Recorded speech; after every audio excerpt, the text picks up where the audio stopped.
All right. In this video, I want to talk about flat Earth, and it's kind of interesting how things kind of work out. Just a day or so ago, I had a comment on my video that had nothing to do with the flat Earth from somebody just going on about the flat Earth. And I talked to him about, hey, what does this have to do with my video? I mean, I have videos about the flat Earth if that's what you want to talk about, so you can leave a comment there. Like, what's going on? The person never responded or anything, but just I think this morning here, my wife ended up showing me a quick TikTok that she saw about a debate between, let me look here real quick, Dean Odell and Greg Locke, and it was just like I guess the closing moments about they were kind of butting heads, and it ended. And I was like, hey, I want to check out that debate. So we started watching it, but it took a minute to find it. Yeah, since I've given you a bit of background on about why I'm talking about the flat Earth right now, I'm going to talk about it a little bit. And while actually listening to the start of this debate, it started off differently. I've seen a few debates, and the debates always start off with one side giving their opening arguments, and then the other side giving their opening arguments. Then the other side gives a rebuttal to the other side's opening arguments, and then the other side gives their rebuttal to the other side's opening arguments. And then they'll have that usually back and forth for a little bit. At the end, they might sit there and ask each other some questions. Then they might, at the end, ask the audience to ask some questions. But this one started off with them sitting together and already arguing. And during it, my wife said, hey, look, that guy's changing his posture to look exactly like the other guys, like he's mirroring him. And I was like, interesting. Because I was saying, hey, I think what's going on here is that the guy who's hosting the debate, who doesn't believe the earth is flat, he's trying to irritate the other guy to get him to just leave or something, or trying to make him respond irrationally or emotionally to make him look bad or look like a fool of some kind. Because I think once they actually get into the debate, he's going to be revealed as he doesn't know what he's talking about. And that's when my wife noticed, hey, he's actually mirroring him. And I was like, yeah, that's NLP, neuro-linguistic programming, something I learned about as a Seventh-day Adventist because Seventh-day Adventism, they teach their pastors NLP, which you think would give you a red flag that, hey, you're doing something wrong here because you're not winning people over by reasoning with them and letting them make a free choice. You're using a form of hypnosis to try to manipulate them into making a choice they normally wouldn't make. And part of the NLP is to mirror the other person.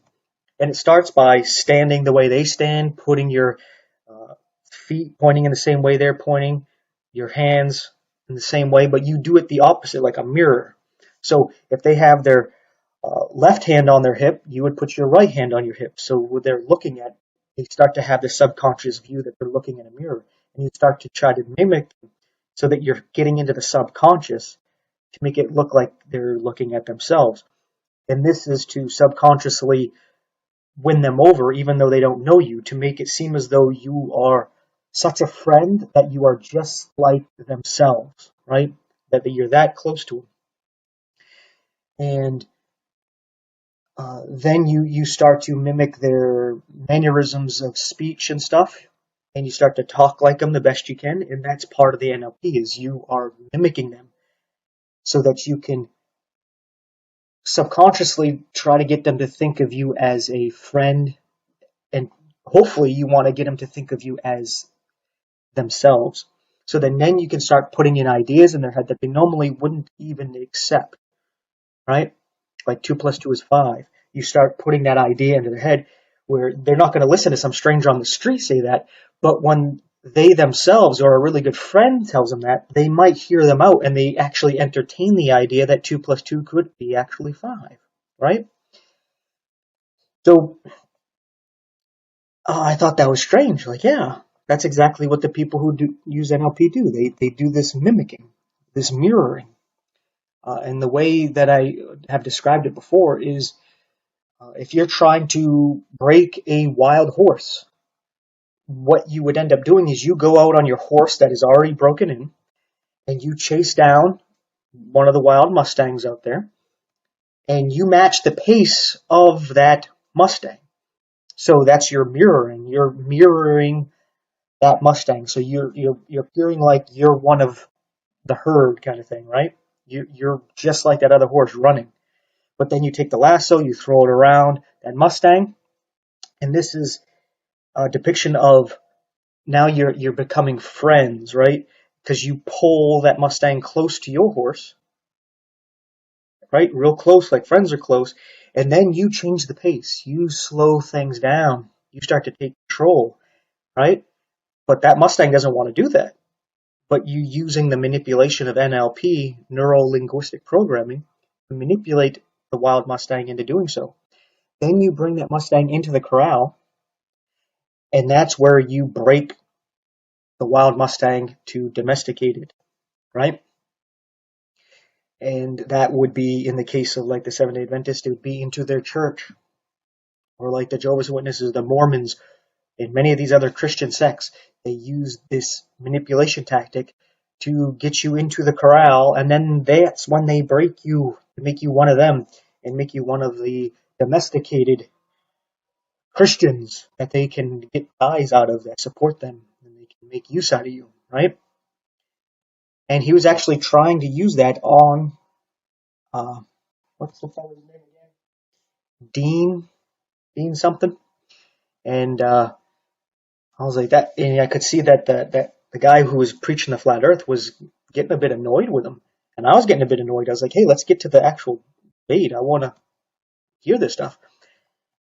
And one of the main reasons why I wanted to make the video was not just talk about the manipulation tactics at the beginning, but a very key point, very important point, because a lot of Christians that I talk to, like YouTube channel Born Again Barbarian, I talked to that guy, what's his name, Brian? I think that's his name.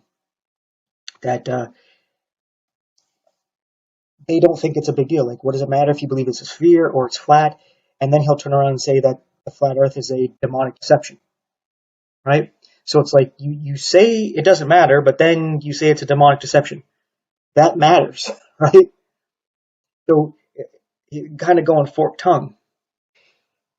He was bringing up the point when he finally was getting into the debate. The guy on the side of the flat Earth was talking about how there's a lot of atheists who've gotten into this study to mock the people who believe the flat Earth, so that in doing so, to study this whole spherical Earth versus the flat Earth, they end up seeing that it's wrong to believe that the Earth's a sphere, and then they believe that, hey, it is flat, and this actually gets them to believe the Bible, and then leads them to Jesus, right? That never happens when you're teaching the spherical Earth. Matter of fact, he was showing how it's the atheists that support this model because it's a way to get away from God. Believe in this Big Bang that nothing, right? Nothing exploded. How that happened does beyond me, right? It takes a lot of faith to believe that nothing exploded and became everything we see now, right? This is an atheistic point of view that just everything came by chance. It's just random chaos. It's what they believe to get rid of God. And there's actually a lot of people, because of science, namely the young people, who go away from God and go away from the Bible because they think it's a joke because it's not scientific. But they don't realize that they're actually believing a lie. They never actually study both sides. They're taught one way, and that's what they think is right. That's why if I ever bring up the flat Earth to somebody, they never say why. They just laugh and think, okay, you're an idiot, and they usually don't want to talk about it. When you think, like if somebody believes that, hey, you believe the Earth's a cube? my first thing is like, why do you believe that? I want to know what made you think that, right? I'm not going to laugh at it until they tell me why they believe it. And if they say they believe it just because they want to, be like, okay, well, that's all right, your thing. You can believe what you want, have faith in whatever you want to have faith in, and that's that, right? But I liked how he was showing this, and he was showing that there was a lot of atheists that studied this, and it actually led them to Jesus. And I have my own testimony that this is not what led me to Jesus, but I became a flat earther the same way. I heard people talking about the flat earth, and I was like, what? No. And I was like, you know what? I'm going to prove that it's a sphere. I wasn't going to disprove that it was flat. I was just going to go look at the science, and I was going to provide the evidence showing that it's a sphere. And I went to look at it and started with, I can't remember the guy's name, but he did an experiment in Egypt where the sun was coming down into this tunnel like a well, and he was looking at the shadow that, hey, the sun is directly above here, and then 500 miles away at that same time, he could see that the shadow angle, that it was different, and he determined that's because the earth is curved. I was like, there, see, you proved that the earth is spherical. But there's a problem. On a flat earth, if the sun is closer, you get the same result. So I was like, okay, that doesn't prove it's a sphere. All right. And then there's this pendulum, right, that shows that the earth is spinning. And it's supposed to spin determined by the earth moving. I can't remember the name, Fulcrum's pendulum or something like that. Yet, when you look into this, when you let it start on its own, it ends up swinging and spinning whatever way, right? It's kind of random. So they have to start it manually, and once they start it manually or with a machine, it actually has the continual motion, and then they use that to prove that the Earth's spinning. So I was like, okay, well, I can't prove that there. I was like, oh, well, why don't I use NASA? I love the pictures. And then come to find out, they even admit that their pictures are either computer generated or artwork of some kind. They're not actual genuine pictures. I was like, well, if you go up to the space station, why don't you just take some pictures right now? Or if you've been to the moon, why don't you take some pictures there? Or so on and so forth, right? And then thinking about those things, like we take a picture of the moon from Earth, and the Earth is supposed to be larger than the moon, right? And then they supposedly, on the moon mission, on the moon, they took a picture of the Earth, and the Earth is about the size of the moon in the same scale that it looks like when you're on the Earth looking at the moon. So it didn't make sense. The Earth should appear a lot bigger. And it was those kind of things that'd be like, well, I don't have anything that proves that the Earth's a sphere. I got nothing. And that's what got me to look at, okay, well, why do they believe it's flat? Let me take a look at what they got. And then while looking at it all, I was like, whoa. And I started thinking about the things like, they'll talk about like a ship going over the horizon. Like, look, it's going over the curve. No, it's not. You can do this experiment on a football field. You can go to your high school or college field there, or if you've got some other kind of field that's flat like that, some soccer field of some kind, you can go there. You can put a camera down on the ground, maybe a little bit higher, put it on like a little tripod or something. There's people who have done this. You put it at like one end zone if you're on a football field, and you walk away from the camera, and you can see that as you walk away, you're still on the flat plane on the football field, but you'll see that the feet start to disappear, then the knee, then the hips, and it looks like he's going down over a curve like a ship, but he's not. And then he can eventually just crouch down and it looks like he's not even there anymore. But he's on the same level as the camera, but the perspective, it looks like he's not. Because there's only a limited vision that the human eye or even a camera can see. And when things get too far away, they start to appear as if they're shrinking, they're going down, if they're on the same level that we're on, right?